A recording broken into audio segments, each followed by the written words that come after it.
past decade, more than 100 boats like Cringeline have vanished in the Devil's Triangle. One leading scientific theory is that a catastrophic release of methane gas from the sea floor is responsible.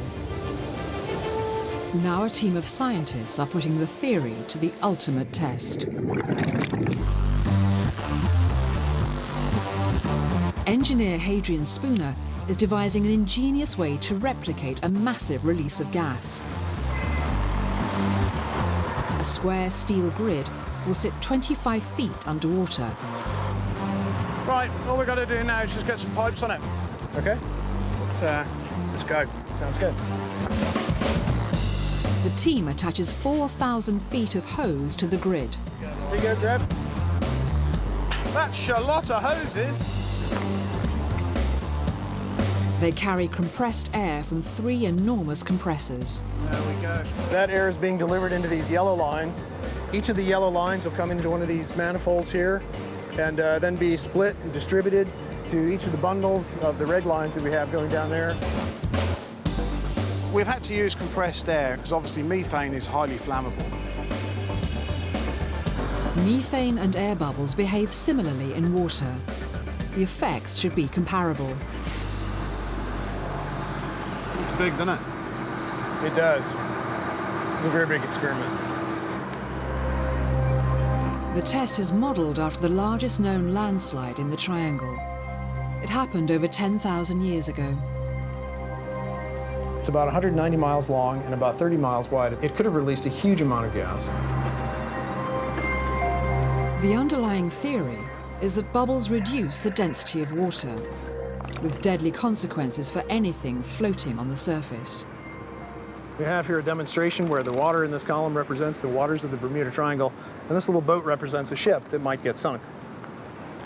And as we put the boat in, we can see that it floats nicely. And when I blow through this tube, that will simulate a massive release of methane from the seafloor.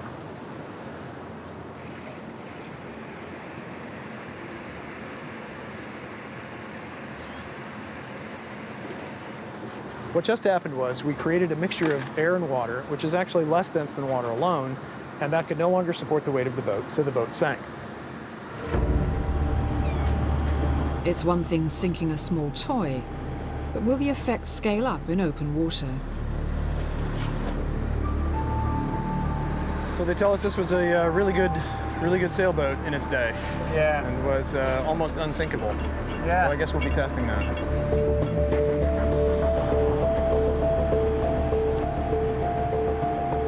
It's quite an exciting time, isn't it? Yeah, it sure is. The team is on the verge of solving one of the biggest mysteries of the Triangle. Right, this is it. Okay, I'll pick this one. Take that one, and I'll take that one. Cool.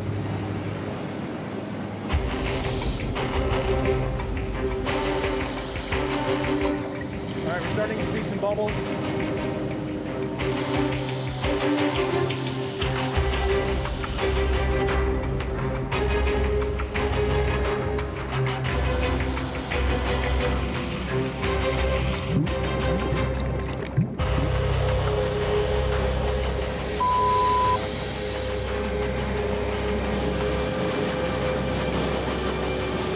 The actual water level has changed at all. It doesn't look like the boat is sinking. I don't think it is.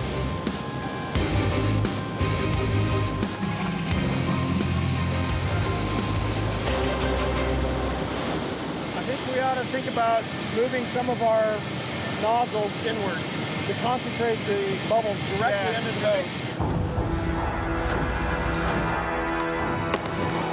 The team adjusts the hoses. Is it on? All right, we're in good shape. All right, good to go.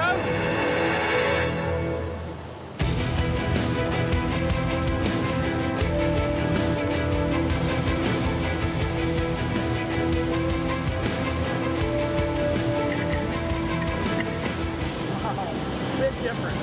Huge difference in turbulence. Yeah.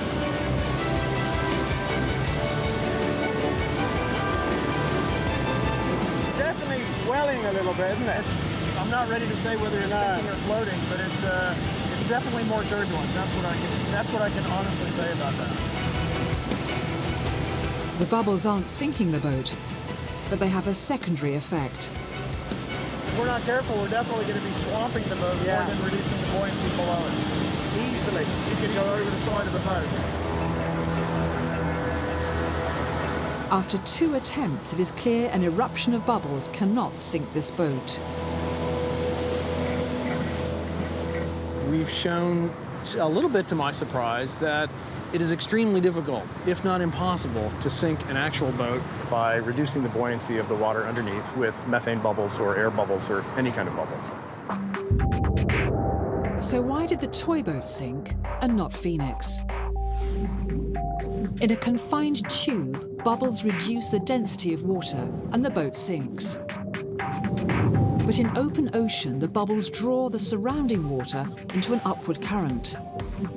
It's this vertical force that keeps the boat afloat.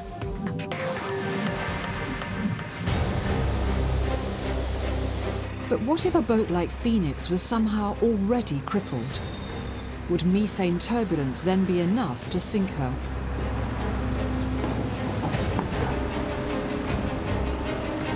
£5,000 of bricks later, Phoenix is ready for round 2. So, Warren, would you go to sea in it? I would never step foot on that boat. Loaded like that, it's about ready to go. One good wave, I think, would capsize that boat. Yeah, wave bye-bye. Right, exactly.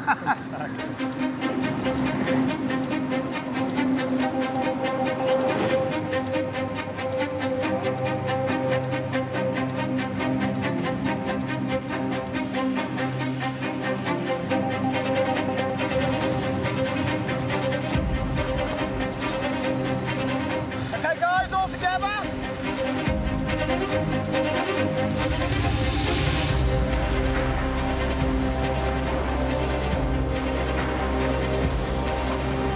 Warren, where's your money? I'm thinking it might take several minutes like this. Several minutes? At the rate the water's coming over? Well, we crank it up, it might take less. I would think that's the case. Okay. Let's crank it all the way up. Oh, there it goes. Oh yeah, there it goes. Oh, yeah. Oh yeah, okay. We're liking that. I think the boat is swamping, actually. You know Appearing. what? Notice how it's tilting back?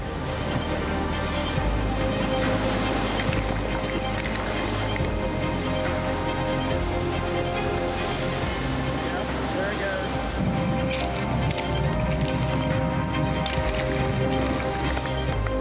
Hey!